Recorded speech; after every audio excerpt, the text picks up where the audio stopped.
Hello Hello everyone, everyone, this is your this is friend your friend Adit, Adit, and and today I am today here I'm to here talk to talk about a about very a very crucial crucial topic topic with you with all. you all. Yes, your Yes, guess your is guess is right. right. I am talking about I'm talking Bihar elections. about Bihar elections. Elections which don't only Elections which have don't impact only have over a impact single state over a but single also state, but also do have an to have ideological an imprint ideological imprint to all over to our all over our nation and nation and country. country. To discuss To on this discuss on this matter, matter, I have I my have my friend friend and a and a political political enthusiast enthusiast and a member and a of member Indian of Political Indian Action Political Action Committee, Committee, Ayush Jha. Ayush Shah. Welcome, Welcome, sir. sir. Thank you Adit. 160 seat दे दिया है। जी बिल्कुल। तो आपका क्या कहना है इस पर? देखिए, ये चुनाव तो बेहद ही रोमांचक होने वाला है। वाला है। 243 सीटों 243 पर सीटों पर विधानसभा विधानसभा चुनाव है चुनाव और है जो और जो एग्जिट पोल के एग्जिट पोल के नतीजे दिख नतीजे रहे दिख हैं, रहे हैं, मेरे मेरे अनुमान में अनुमान पूरी तरीके से विफल होते हुए दिख रहे हैं, क्योंकि जितने भी एग्जिट पोल हैं ये 133 से 159 सीटें एनडीए को जिता रही हैं, जो कि अपने आप में कहीं ना कहीं ये मैच नहीं करता, ये अलाइन नहीं करता, जो कि ग्राउंड रिपोर्ट है। अगर हम आंकड़ों की बात करें तो अगर हम एनडीए गठबंधन की तरफ से बात करें तो 101 और 101 सीटों पर जेडीयू, जनता दल यूनाइटेड और भारतीय जनता पार्टी दोनों लड़ रहे हैं। 101 100 सीट। अगर हम उसके बाद 29 सीटें जो है वो लोजपा को मिली है, लोक जनशक्ति पार्टी को मिली है। तो आपको सबसे पहले इसके पीछे का साइंस समझना पड़ेगा। पहले की जो लोजपा को जो सीटें मिली है, एलजेपी रामविलास को जो सीटें मिली है 29 सीटें, वो पार्टी जो है केवल पासवानों का और एसटी एससी का वोट जो है वो कैप्चर करती है अधिकतर, पर परंतु उसमें से बहुजन सीटें ऐसी है जहां पर उनका वोट प्रतिशत इतना नहीं है कि वो कुछ इम्पैक्ट हासिल कर पाए या अपने दम पर जीत पाए। एनडीए का साथ लेकर भी जितना उनके लिए मुश्किल होगा। जहां तक भाजपा की हम बात करें तो 101 सीटें किसी भी इस पार्टी के लिए बिहार में 100 सीटें लड़ना और उसमें से 65 सीटें 70 सीटें जीतना अपने आप में एक इतिहासजनक होता है। आउटस्टैंडिंग परफॉर्मेंस भी अगर भाजपा का रहता है तो भी वो 70 सीटें जीत जाए तो आउटस्टैंडिंग परफॉर्मेंस होगा। अगर बहुत ही एक ऐतिहासिक जीत अगर वो हासिल करते हैं तो भी 80 सीटें से ऊपर जाना बहुत ही मुश्किल है। तो 80 सीटें अगर हम भाजपा की मान लें, और जहां तक बात करें जेडीयू की, जेडीयू 101 सीटें लड़ रही है। पिछली बार जेडीयू ने 110 सीटें लगभग लड़ी थी, उसमें से लोक जनशक्ति पार्टी रामविलास ने बिना किसी प्रिपरेशन के आखिरी 15 दिन पहले चुनाव के कैंडिडेट उतार दिया। और कैंडिडेट उतारने का नतीजा ये हुआ, जो 71 सीटों वाली जेडीयू 2015 में थी वो गिरकर सीधा 45 सीटों पर आ गई। अब उन्हीं जेडीयू की सीटों पर 3 साल के कठिन परिश्रम और पदयात्रा के पास इंडियन पॉलिटिकल एक्शन कमेटी के पूर्व संस्थापक और सीएजी के संस्थापक, 3 साल तक बिहार को नापने वाले, समझने वाले, अपना जनसंपर्क बनाने वाले प्रशांत किशोर जन स्वराज पार्टी के साथ, सिंबल के साथ चुनाव लड़ रहे हैं। तो जाहिर सी बात है कि एंटी इनकम्बेंसी भी 5 सालों में पिछली बढ़ी है नीतीश कुमार के खिलाफ। तो जो सीटें हैं स्वाभाविक रूप से 45 से कम होकर और नीचे आनी चाहिए, 25 के नीचे आनी चाहिए। तो 80 और 25 हम कहीं मिला भी लें और रामविलास पासवान जी की पार्टी लोक जनशक्ति पार्टी को 5 से 10 सीटें भी दें तो भी ये आंकड़ा 122 को छूता हुआ नहीं दिखता, जो बहुमत के पार नहीं है। तो यहाँ पे क्लियर मेजोरिटी ना मिलना किसी को भी स्वाभाविक रूप है। बाकी मैं आपके ऊपर छोड़ूंगा, आपने इसमें क्या राय रखते हैं।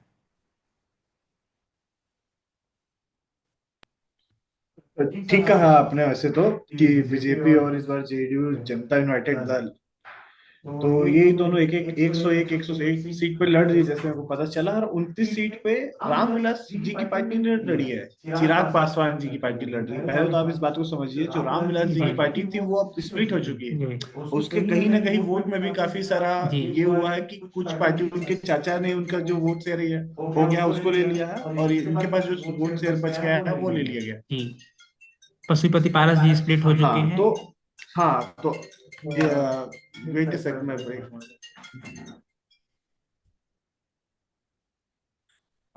तो ऐसा है कि लाइक आपने जैसे बोला रामविलास जी की तो नहीं, बिल्कुल नहीं। जैसे मेरे को अभी भी याद है, नौ 2009 का इलेक्शन। तो उस समय रामविलास जी की जिंदा भी थे और उनकी पार्टी को अच्छी खासी वोट भी मिली थी, और वो चाहते उस समय, तो वो उस समय मुख्यमंत्री बन जाते 2005 में। बट उन्होंने नहीं कहा, क्योंकि उन्होंने केंद्र की राजनीति को ज्यादा अपनाया।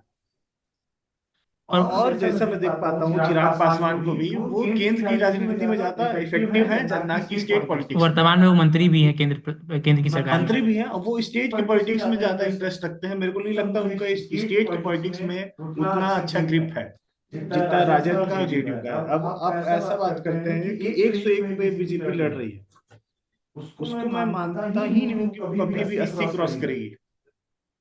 और दूसरी बात है कि जीतन राम मांझी के जो वोट है, उसमें भी कहीं ना कहीं गिरावट आया है। एसटी का वोट बहुत कम ही मिलता है मानसी को आजकल।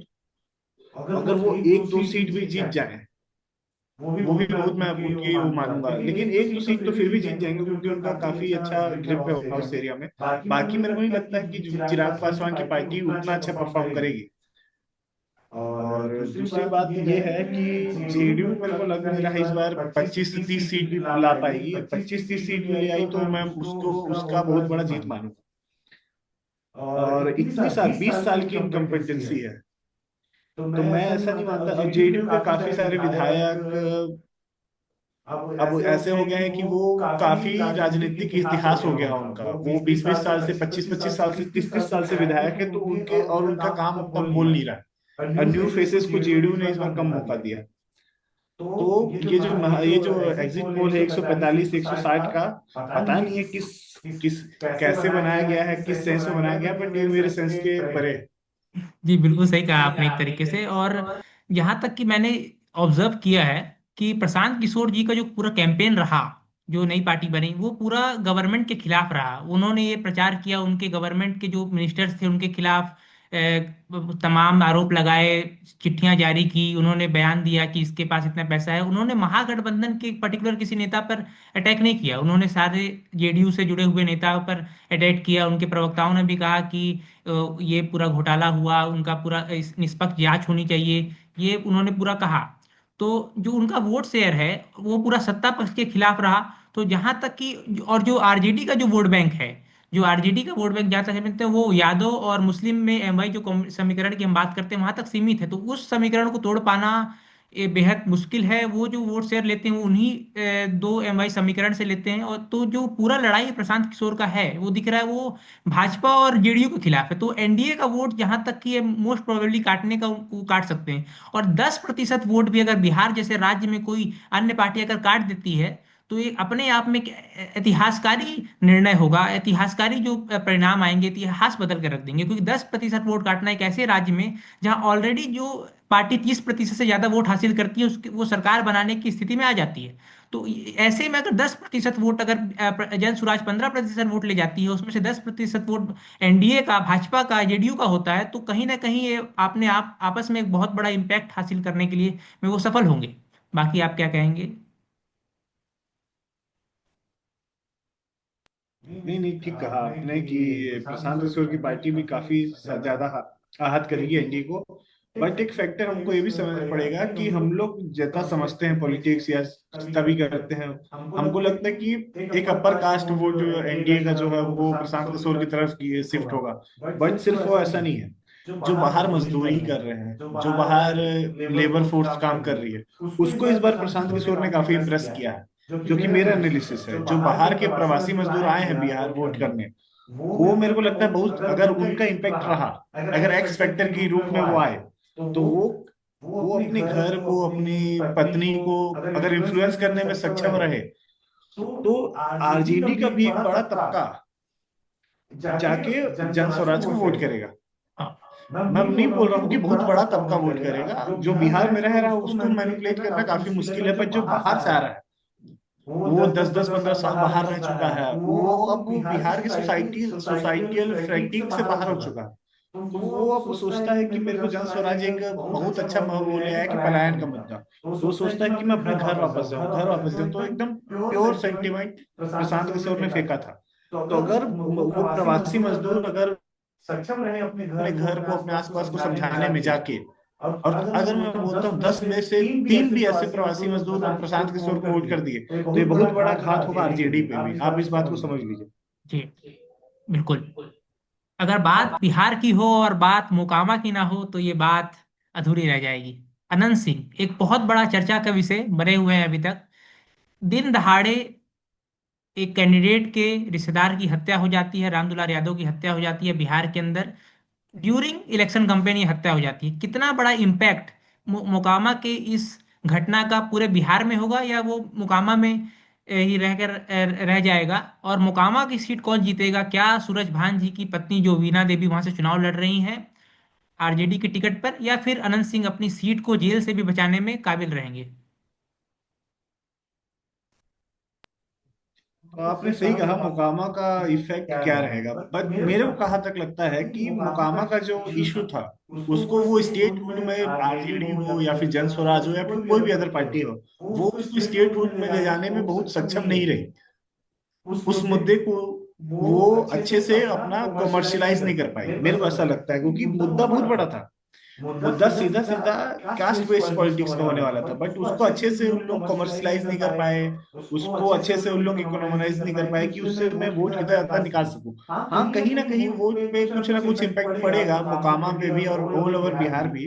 बट मेरे को ऐसा नहीं लगता है कि वो किसी किसी को कन्वर्ट ही कर दे कि मैं ऐसा करके वोट कर दूं, क्योंकि बिहार में पहले से समाजवादी की जड़ें बहुत एक सेकंड मजबूत में है। आपको काटना चाहूंगा। कास्टिज्म का फैक्ट यहाँ पे बहुत बड़ा है, क्योंकि जो कास्टिज्म का फैक्ट इसलिए बड़ा है कि जब अनंत सिंह जेल गए उसके बाद बीजेपी ने अपने जेडीयू के सबसे बड़ा नेता नीतीश कुमार के बाद नंबर 2 में गिनने वाले नेता को ललन सिंह को चुनाव मैदान पर उनका प्रचार करने उतार दिया। और दोनों की जाति सेम है, बात जाति समीकरण सेम है। और जिस तरीके से वो डिफेंड करते हुए नजर आए अनंत सिंह को, एक अपने आप में एक ऐसी नीतीश कुमार की जो छवि है उसको ध्रुवील करने का काम, अपने आप में डिफेंड करना, क्या वो कितना बड़ा इंपैक्ट रहेगा। और जहां तक जाति की बात इसलिए है क्योंकि हमेशा से महागठबंधन एक अपने आप को प्रिजर्वेटिव सामाजिक न्याय की राजनीति के लिए जानी जाती है, और उन्होंने यादवों को बहुत आवाज दी, पिछले पिछड़ों को दलितों को एक आवाज देने का काम किया। और जिनकी हत्या हो जाती है वो यादव समाज से आते हैं, अपने आप में एक वर्चस्व रखने वाले, तो कितना इम्पैक्ट जाति का वहां पे भूमियार होने का आनंद सिंह का पड़ेगा। देखिए, मेरे को ऐसा लगता है कि जो आपने बताया कि लल्लन सिंह प्रचार करने आए, तो ऐसा मेरे को लगता है कि काफी राजपूत भूमियार लोग आए, जैसे कि ये उत्तर प्रदेश से ब्रिजभूषण शरण सिंह भी आए प्रचार करने आनंद सिंह के लिए, अगर आपने गौर किया होगा। तो मेरे को नहीं लगता है कि इसमें नीतीश जी का कोई हाथ होगा, क्योंकि लल्लन सिंह मान के चलिए आप जेडीयू में सेकंड नंबर के सबसे बड़े नेता हैं। और वो ऐसा है कि अभी नीतीश जी उतने कंट्रोल अभी कंट्रोल पोजीशन पे नहीं है कि सबको कंट्रोल कर सके। ऐसा मेरा आकलन है कि नीतीश जी का इसमें सहमति बिल्कुल नहीं होगा, या फिर नीतीश जी ने ऐसा बिल्कुल नहीं कहा होगा कि आप जाके प्रचार करिए। ये लल्लन सिंह का खुद मेरे को लगता है कि खुद व्यक्तिगत तौर पे उनको लगा होगा कि मेरे को आनंद सिंह के लिए प्रचार करना चाहिए, क्योंकि अब लल्लन सिंह लोग ऐसे नेता है ना कि इनका कोई भी पॉलिटिकल वो नहीं है, विजन नहीं है कि इनको कुछ आगे जाके करना, इनका पॉलिटिकल करियर समाप्ति के ओर पा चुका है। तो इनके लिए ये ना कुछ आहत करेगा ना कुछ बढ़ाई करेगा। जैसे कि आप जानेंगे कि ललन सिंह ने जाके वहां पर उनके लिए प्रचार किया, तो उसके उसमें ललन सिंह का कोई घाटा नहीं हुआ, ललन सिंह का कुछ नुकसान नहीं होगा, क्योंकि उनका पॉलिटिकल करियर अब डेड के कगार पे है। प्रशांत किशोर का इम्पैक्ट आप इसमें कितना बड़ा मानते हैं कि प्रशांत किशोर ने, जो बिहार एक जातिगत राजनीति के लिए माना जाता है, हर बार जंगल राज और जाति के आधार पर ही बिहार चुनाव में बात होती है, प्रशांत किशोर ने इस बार चुनाव का जो मुद्दा है कहीं ना कहीं ये माना जा रहा है कि डाइवर्ट कर दिया है पलायन की ओर, शिक्षा की ओर, रोजगार की ओर, इंडस्ट्रियलाइजेशन की ओर। इसको आप प्रशांत किशोर के नजरअंदाजी से कितना बढ़िया इम्पैक्ट मानते हैं कि बिहार की राजनीति को कन्वर्ट करने की तरफ एक दिशा में। नहीं, मैं आपकी इस बात से बिल्कुल इत्तेफाक नहीं रखता हूँ कि बिहार में जातिगत पॉलिटिक्स होती है। सिर्फ बिहार में पॉलिटिक्स नहीं होती है, ऐसा कोई इंडियन स्टेट नहीं जहाँ जातिगत पॉलिटिक्स नहीं होती है, बट बिहार में इतना समाजवादी की जड़ें मजबूत हैं, और लोग भले वो गरीब हो, उनके पास पहनने के लिए कपड़ा नहीं है, बट वो पॉलिटिक्स के इन पेचीदे मामलों को अच्छे से जानते हैं। आप कहीं भी ले जाइए, मॉडर्न से मॉडर्न जगह ले जाइए, आप अगर गुजरात में बिना पटेल के आप चुनाव जीत जाए, तो आप उस दिन मेरे को आके बोलेगा मैं आपके यहाँ जो भी करूंगा। तो जाति का फैक्टर तो हर स्टेट में होगा। अब लिंगायत है, लिंगायत अगर कर्नाटका में अगर लिंगायत लिंगायत नहीं खड़े होंगे तो वो पॉलिटिक वोट नहीं पड़ेगा। तो बात ऐसा नहीं है कि सिर्फ बिहार में जातिगत पॉलिटिक्स होता है, और ऐसा नहीं है कि किसी भी बड़े स्टेट में विथाउट आप जाति के कोई भी एक मुद्दा लेके चुनाव जीत सके। हाँ, कहीं ना कहीं प्रशांत किशोर ने वो सिंपलिसिटी पॉलिटिक्स को एक नया मोड़ दिया है, जो कि हर स्टेट में कहीं ना कहीं एक सेचुरेशन पॉइंट आने के बाद होता है। और लेकिन बिहार जैसे स्टेट में इसको इम्प्लीमेंट करना ही अपने आप में बहुत बड़ी बात है, क्योंकि यहाँ बस कास्ट फैक्टर और जो दबाव की राजनीति और समाजवादी जो जड़ें हैं वो बहुत मजबूत है। आप जैसे कि देख लीजिए जयराम प्रकाश, आप जीतन राम मांझी, रामविलास पासवान, यहाँ जो लीडर्स हुए हैं वो अपने आप में एक वर्चस्व रखने वाले लीडर्स हैं, और बहुत बड़े इम्पैक्टफुल लीडर्स हैं, ताकि उन्होंने समाजवादी की जड़ें को बहुत मजबूत करके गए हैं बिहार में। अब इसी समाजवादी की बात में लालू यादव आज जिंदा है। पॉलिटिक्स में थोड़ा बहुत अभी इंटरफेयर करते हो, क्योंकि वो उनका फिजिकल कंडीशन में तो ऐसा है नहीं कि वो डायरेक्ट पॉलिटिक्स में एंटर ले। बट लालू यादव आज भी, 20 साल पहले भी, और आने वाले 30-40 साल तक बिहार में एक बहुत बड़ा फेनोमेना रहने वाले हैं। उनके आधार पे वोट पड़ेगा, और पड़ता है, और पड़ता रहा है। तो यही है कि जातिगत पॉलिटिक्स नहीं है सिर्फ बिहार में, बट वही है, यहाँ के लोग ज्यादा वोकल हैं, यहाँ लोग खुल के बोलते हैं उस बातों को। बाकी जगह वैसा खुल के बोला नहीं जाता है। जहां तक नॉर्थ ईस्टर्न बिहार की बात है, भाजपा और जेडीयू की जड़ें वहां पर कमजोर नजर आई हैं। चाहे वो सीमांचल का इलाका रहा हो, मुस्लिम बाहुल्य इलाका रहा हो, वहां अक्सर महागठबंधन के लोग जीतते आए हैं। पिछली बार ओबीसी जी की पार्टी ने 4 विधायक हासिल किए थे। और मिथिला का जो क्षेत्र है वहां भी राजद का काफी दबदबा है। इस बार मिथिला में नरेंद्र मोदी जी रैली करने जाते हैं और वो खुद पान पोखर माछ मखान की बात करते हैं। कितना मिथिला के वोटरों को साधने की बात, मखाने को इंडस्ट्रियलाइजेशन पे ग्लोबली ले जाने की बात, उसकी जो एक्सपोर्ट को बढ़ाने की बात, इसकी क्या कुछ इसका इम्पैक्ट धरातल पर दिखेगा? मिथिला से तो मैं खुद भी आता हूँ, तो मिथिला की पॉलिटिक्स को मैं ज्यादा इसीलिए अच्छे मैंने से आपसे समझता सवाल हूँ। पूछा है। मिथिला की पॉलिटिक्स में क्या है ना प्रॉब्लम, कि मिथिला अभी भी एज कम्पेयर टू बाकी बिहार काफी अंडर डेवलप्ड है। जैसे कि मिथिला में मुस्लिमों की आबादी अच्छी खासी है, और मुस्लिम के साथ साथ अपर कास्ट की आबादी अच्छी खासी है। ठीक, तो मान लीजिए मेरे को लगता है कि 30-20-30 का फैक्टर होगा मिथिला में। इस बार कि पूर्व आईपीएस अधिकारी आर के मिश्रा जी चुनाव लड़ रहे हैं जन स्वराज की ओर। उनका क्या इम्पैक्ट कुछ दिख रहा है ग्राउंड में? ना जन स्वराज का कोई इम्पैक्ट नहीं है मिथिला में, क्योंकि मिथिला का वोटर जो है वो पारंपरिक वोटर है। वो अभी इतना जल्दी डाइवर्सिफाई नहीं कर सकता। जैसे कि मैं अगर दरभंगा शहरी की बात करूं, दरभंगा मिथिला में सबसे प्रोग्रेसिव दो ही मैं जिले को मानता हूँ, एक दरभंगा, दूसरा मधुबनी। बाकी के जिले जो हैं वो या तो आधा समय बाढ़ ग्रस्त रहते हैं, या तो आधा समय उनके पास क्या बोलते हैं उतना संसाधन नहीं पहुंच पाता है। तो ये दो जिले ही हैं जो मिथिला के मैं प्रमुख जिले मानता हूँ। और इस बार मैं एनडीए की तरफ से जो आप मिथिला मिथिला ठाकुर को देखेंगे या फिर किसी और को भी देखेंगे, ये सब जीरो, इनका जीरो इम्पैक्ट है। मिथिला ठाकुर जिस दिन, मैथिली ठाकुर जिस दिन वो अपना नॉमिनेशन भरी होंगे, उनको उस दिन से पता है मेरे को कि वो हारेंगी। मैथिली ठाकुर को जिस तरीके से सोशल मीडिया में ट्रोल किया गया, उनसे ब्लूप्रिंट पे सवाल पूछे गए, उनके पास ब्लूप्रिंट का जवाब नहीं था, और जिस तरीके से ऐसा नजर आया कि कहीं ना कहीं वो अभी कच्ची है राजनीति पे, उनको राजनीति पे गलत उन्होंने हाथ अपना लिया है। जिस तरीके से वो मीडिया में दिखती नजर आई, वो बिहार की पॉलिटिक्स को समझने की बात, चाहे वो नाम बदल, अलीगढ़ का नाम बदल के सीतानगर जानकी नगर करने की बात, कहीं ना कहीं हिंदुत्व के नाम पर थोड़ा सा अपने आप को इस्टेब्लिश करने का जो नजर हो। पर क्या कुछ इम्पैक्ट, क्या ये इसका इम्पैक्ट बीजेपी की नेशनल छवि पर कुछ असर डालेगा? देखिए मैं आपको एकदम सिंपल फंडा बताता हूँ। जहां पर किसी पार्टी की मजबूत जड़ें नहीं होती है, वहां पर वो 25 साल के उम्मीदवार को खड़ा करता है। क्लियर सिंपल बात है। जहां उसको लगता है कि मैं यहाँ तो सीट नहीं जीत पाऊंगा, बट मैं एक सोशल मीडिया, मतलब ये सीट तो मैं हार ही रहा हूँ, बट मैं एक ऐसे जन को दे देता हूँ ताकि थोड़ा मेरा सोशल मीडिया पे प्रचार हो सके। तो एनडीए का ये मत होगा वहां।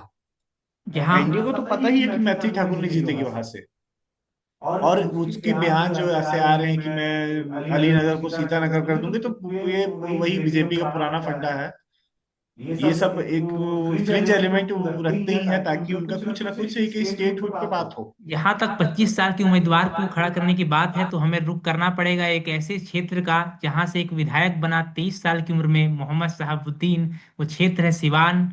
उसकी बात अधूरी नहीं रह सकती। इस बार उस सिवान से राजद ने मोहम्मद शहाबुद्दीन के बेटे उसामा को टिकट दिया है। और क्या फील्ड की रिपोर्ट है, वो भली बात ही यहाँ पे आयुष जी बता सकते हैं। सिवान एक्चुअली तो राजद का ही गढ़ है, लेकिन प्रॉब्लमेटिक ये हो सकता है कि अगर अभी मानता हूं मैं, शहाबुद्दीन का बहुत अच्छा पकड़ है, बट अभी ओसामा को उतना अच्छा पकड़ है पाया है, हो पाया है कि नहीं हो पाया है, पिछला मेरे दो को चुनाव उसका अच्छा उनकी नॉलेज नहीं है। माता जी हार चुकी हैं सिवान से, लोकसभा सीट से, और इस बार सिवान के नहीं, माता जी के हारने का एक और रीजन है कि वो थोड़ा सिवान जो है और वो वो इंडिपेंडेंट पैट्रियट का लड़ी थी, उनको स्टेट है। राजद का टिकट नहीं मिला था। हाँ, बिल्कुल बिल्कुल। तो दो फैक्टर से उनकी मां हारी थी। एक तो ये जो सिवान है वो थोड़ा बैकवर्ड स्टेट है, तो वो कभी भी हमेशा मेल डोमिनेंस पे रहा है। तो अचानक से उनको एक फीमेल कैंडिडेट दे के उनको बोला जाए कि इनको जिता दो, वो थोड़ा सा उनके लिए थोड़ा थोड़ा संकोच का बात होता है। क्योंकि सिवान में मुस्लिम और यादव की आबादी अच्छी खासी है। तो उनको एक फीमेल लीडर को, वो भी इंडिपेंडेंट, उनको पता है कि इनके आगे पीछे कोई नहीं है, अब शहाबुद्दीन भी नहीं रहे, तो उनके लिए वोट को कन्वर्ट कर पाना बहुत मुश्किल था, इसलिए वो दो चुनाव हारी। बट ओसामा में ये प्रॉब्लम, ये फायदा है, ये एक एक्स फैक्टर हो सकता है कि वो उनके लड़के हैं, एक शहाबुद्दीन का नाम है, और तीसरा उनको राजद का टिकट मिला चुका है। तो एक स्ट्रॉन्ग कैंडिडेट है, ये तो फैक्ट है। बट ये उसको कितना वोट में कन्वर्ट कर पाते हैं कि नहीं कर पाते हैं, वो अलग अब बात है। एनडीए से हटकर चलते हैं थोड़ी महागठबंधन की ओर। महागठबंधन की अगर बात करें तो महागठबंधन ने का जो एक हमेशा से लॉयल वोट शेयर रहा है, लॉयल वोटर रहा है, वो मुस्लिम रहा है, राजद का। पर अभी तेजस्वी यादव ने डिप्टी सीएम के तौर पर एक समाज से आने वाले, निषाद समाज से आने वाले मुकेश सहनी को डिप्टी सीएम का उम्मीदवार घोषित कर दिया।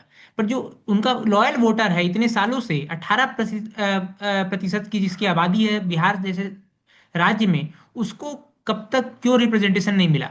क्यों बहुत कम as compare to prior elections, previous elections, बहुत कम मुस्लिम उम्मीदवारों को टिकट दिया गया राजद की ओर से? तो क्या राजद एक नॉर्मल, सिर्फ अपने वोट चोरी का जो आरोप लगता है कि एकदम वोट बना कर रख दिया मुसलमानों को, उनको अनपढ़ रखा गया, उनको सिर्फ अपने पिछलग्गू बना कर रख दिया गया, उनका कोई रिप्रेजेंटेशन नहीं है, सिर्फ वोट लिया जाता है? तो क्या ये इम्पैक्ट क्या फील्ड पे दिख रहा है? तो ठीक बात कहा आपने, मुस्लिमों का जो रिप्रेजेंटेशन है वो काफी कम है। तो ये कम एकदम ग्रास रूट लेवल पे है। मैंने पिछली बार कुछ स्टडी किया था, तो मेरे को पता चला 1600 मुखिया होने चाहिए मुस्लिम बिहार में, बट हैं कितने, according 1160। According to their population. हाँ, according to their population, ward member होने चाहिए कुछ उससे कम है। तो इन जनरल मुस्लिम आज का डरा हुआ है अपना पॉलिटिकल व्यू प्रेजेंट करने से और पॉलिटिकल लड़ाई करने से। और आप अभी देख भी पाते होंगे, जैसे कि एक समय होता था जब बिहार के मुख्यमंत्री मुस्लिम होते थे, आज उनके मुखिया तक नहीं है मुस्लिम, उनके बहुल्य क्षेत्र में, उनके वार्डों में उनके वार्ड पंच नहीं है, पार्षद नहीं है। तो इनका रिप्रेजेंटेशन ग्रास रूट से कम हुआ है, और उसका एक्स एक्स फैक्टर हो सकता है। बट मेरे को ऐसा लगता है कि जो एक पूरे वर्ल्ड में ही मुस्लिमों के खिलाफ जो कैंपेन चला या फिर उनको जो हेट मिला, इंडिया में भी उसका काफी हद तक ये हुआ है। तो उसका कहीं ना कहीं प्रभाव मुस्लिमों के माइंडसेट पर पड़ गया है। वो अब पॉलिटिक्स में आने के लिए 4 बार सोचते हैं। अगर हिंदू को अगर पॉलिटिक्स में आना एक्स टाइम्स अगर डिफिकल्ट होगा, तो वही मुस्लिम को उसमें आना 10x टाइम डिफिकल्ट होगा। एक समय तो एक छत्र राज कांग्रेस का भी था बिहार में, लेकिन 1990 के बाद जगन्नाथ मिश्रा आखिरी मुख्यमंत्री कांग्रेस के रूप में बने, उसके बाद कभी कांग्रेस वहां लौटी नहीं। आज वर्तमान की बात करें तो पिछलग्गू पार्टी बनकर राजद की कांग्रेस रह गई है। तो क्या राजद को ये घाटा होगा, सबसे ज्यादा लॉस होगा कि कांग्रेस को इतनी ज्यादा सीटों पर लड़ाना? क्योंकि कांग्रेस पूरी तरीके से आउट परफॉर्म लग रही है बिहार में। 10 से 20 सीट जितना भी कांग्रेस के लिए बहुत बड़ी बात होगी, जो ग्राउंड रिपोर्ट हम देख रहे हैं। तो क्या कांग्रेस को ज्यादा सीटों पर लड़ाना राजद के लिए अपने आप में एक बहुत बड़ा लॉस साबित होगा बिहार में? क्या सोचते हैं आप? हाँ, कहीं ना कहीं लॉस साबित तो होगा ही, क्योंकि हमको पता है बिहार में सबसे बड़ी पार्टी तो राजद ही है। इसमें तो कोई संदेह ही नहीं है कि राजद से बड़ी पार्टी इस बार भी, पिछले बार भी कोई नहीं होगी, इस बार भी सबसे बड़ी अगर सिंगुलर पार्टी की बात होगी तो राजद पार्टी होगी। अब रही बात कांग्रेस की, तो कांग्रेस ऐसा है कि देखिए, आप बोले कि मुस्लिम उसका बहुत फेवरेबल वोट शेयर रखता है, तो मैं मानता हूँ। बिहार में 2 करोड़ मुस्लिम है, उसमें से भी 2/3 मुस्लिम है पसमंदा मुस्लिम। अब पसमंदा मुस्लिम जो होते हैं वो काफी कंजर्वेटिव्स होते हैं। तो अब उनका क्या है कि उनसे हमको जो उनका पॉलिटिकल व्यू है वो लेने में बहुत दिक्कत होती है। अब मान लीजिए 2/3 पसमानदा मुस्लिम में आधे तो मैं मानता हूँ वुमेन्स होंगे, महिलाएं होंगे। अब महिलाएं मुसलमान की, तो उनका ओपिनियन जानना तो हम लोग का संभव है। तो इनका जो होता है ना, इनका एग्जिट पोल पे उतना अच्छा इफेक्ट नहीं पड़ता है। अब एग्जिट पोल वाले कैसे एग्जिट पोल करते हैं, वो जाके सामान्य नागरिकों से पूछते हैं। तो ये सब जो नागरिक है, पसमानदा मुस्लिम की औरतें, महिलाएं, बच्चे, बूढ़े, इनका तो ओपिनियन नेग्लेक्ट किया जाता है। नेग्लेक्ट नहीं भी किया जाता है तो इनसे ओपिनियन लेना ही अपने आप में बहुत बड़ा टास्क है। तो ये सब जाके एग्जिट पोल को वो करती है, इफेक्ट करती है। क्योंकि 2 करोड़, आप समझ लीजिए, 2 करोड़ में अगर मैं 2/3 भी मानूं पसमानदा मुस्लिम, तो ये बहुत बड़ा वोट शेयर होता है बिहार में, अगर आप इसको अगर साइंटिफिकली देखेंगे तो। 1 करोड़ 60 लाख के करीब। सही बात है।